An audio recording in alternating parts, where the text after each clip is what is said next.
사도행전 묵상일기 155번째 방해를 감사하세요. 사도행전 13장 6절에서 8절 말씀. 그들은 온 섬을 가로질러 바보에 이르렀다. 거기서 그들은 어떤 마술사를 만났는데 그는 거짓 예언자였으며 바예수라고 하는 유대인이었다. 그는 총독 서기오 바울을 늘 곁에서 모시는 사람이었다. 이 총독은 총명한 사람이어서 바나바와 사울을 청해서 하나님의 말씀을 듣고자 하였다. 그런데 이름을 엘루마라고 번역해서 부르기도 하는 그 마술사가 그들을 방해하여 총독으로 하여금 믿지 못하게 하려고 애를 썼다. 아멘. 좋은 아침입니다. 지난밤 평안히 주무셨는지요? 연일 화창한 봄볕이 빛나는 3월을 보내고 있습니다. 오늘 하루도 그 따스한 봄볕 같은 주님의 위로와 평안이 우리 공동체 모두에게 가득하시기를 응원합니다. 바울과 바나바가 전도 여행을 떠나 처음 도착한 곳은 키프로스 섬입니다. 지중해에서 세 번째로 큰 섬이죠. 크기는 우리 제주도의 5배 정도나 됩니다. 생각보다 아주 큰 섬이죠. 그들이 처음 도착한 살라미는 섬의 동쪽 끝입니다. 현재는 유적지만 남아있는 파마구스타 지구이며 유명한 관광지이기도 합니다. 두 번째로 들른 바보는 섬의 서쪽 끝에 있습니다. 현재 지명은 파포스입니다. 유네스코 세계문화유산이 있을 만큼 역사적인 유적지로 잘 알려져 있죠. 그런데 본문을 읽으면서 저는 작은 의문이 들었습니다. 이 작은 섬에 로마의 총독이 주둔했다는 점입니다. 로마 전체를 볼 때 이 섬에 굳이 총독이 필요했을까 싶었습니다. 찾아보니 키프로스는 로마에게 대단히 중요한 지역이었더라고요. 산업적 요충지였던 거죠. 광물 자원이 풍부했는데 그중 대표적인 것이 구리입니다. 구리를 뜻하는 영어 단어 코퍼의 어원이 바로 키프로스일 정도죠.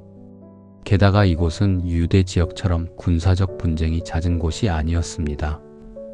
로마 관할의 평화 지역이었죠. 그래서 이곳의 총독 자리는 로마 귀족들의 진급 코스로 여겨졌습니다.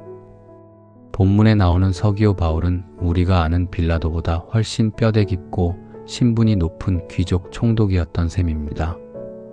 감사하게도 총독 서기오 바울은 아주 총명한 사람이었습니다.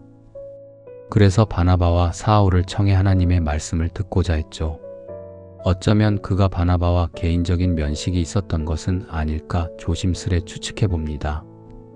그런데 바예수라는 마술사가 이 만남을 방해합니다.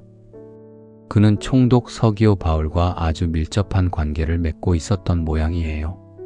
바나바와 사울이 총독을 만나는 것을 길을 쓰고 막아섭니다. 이유는 분명합니다. 자신의 기득권이 흔들릴 것을 염려했기 때문이죠. 여기서 사람의 씁쓸한 중심이 드러납니다. 사실 바예수도 총독 서기오 바울의 곁에 있었던 이유는 그에게 지혜를 주기 위해서였을 것입니다. 그렇다면 그에게 더 많고 나은 지혜를 접할 기회가 있다면 좋은 일 아닐까요? 그런데 사람은 그렇지 못합니다. 오직 자신만이 지혜가 되려는 기득권에 사로잡히죠. 자신이 무엇을 위해 일하는지를 까맣게 있습니다.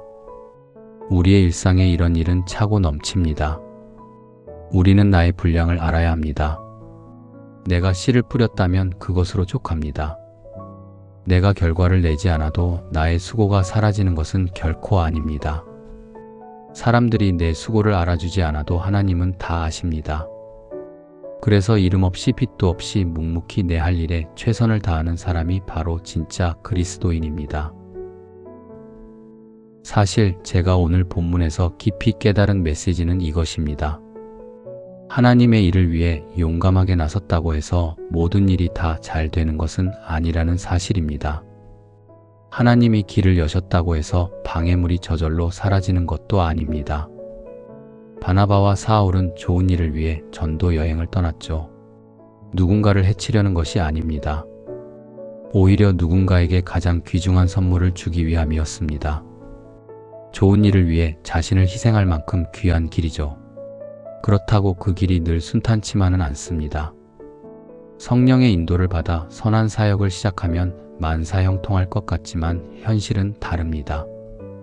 복음이 생명을 살리려 할 때 어둠의 세력은 자신의 기득권을 뺏기지 않으려고 맹렬하게 저항하기 때문이죠. 때론 우리의 간절한 기도가 막힐 때가 있습니다. 원하던 선한 일이 이루어지지 않아 혼란을 겪기도 합니다. 이것이 하나님의 뜻이 아닌가? 의심하며 자신을 자책하기도 하죠. 그러나 우리는 분명히 알아야 합니다. 선한 일을 하다가 단단한 벽에 부딪혔을 때 절대 낙심하지 마십시오. 오히려 그것은 내가 지금 영적으로 가장 중요한 핵심을 제대로 찌르고 있다는 확실한 증거일 수 있기 때문입니다. 방해가 클수록 그 뒤에 예비된 영혼의 구원과 축복도 훨씬 큽니다. 그러니 포기하지 말고 돌파하십시오. 사도 바울은 갈라디아서에서 선한 일을 하다가 낙심하지 맙시다. 지쳐서 넘어지지 아니하면 때가 이를 때 거두게 될 것입니다. 라고 말씀했습니다. 내 앞을 가로막고 방해하는 이들을 원망하거나 욕하지 마십시오. 오히려 그때 내가 바른 길을 잘 가고 있음에 감사하십시오. 그리고 오늘 우리에게 주어진 믿음의 길을 흔들림 없이 묵묵히 걸어가시기를 주님의 이름으로 축복합니다.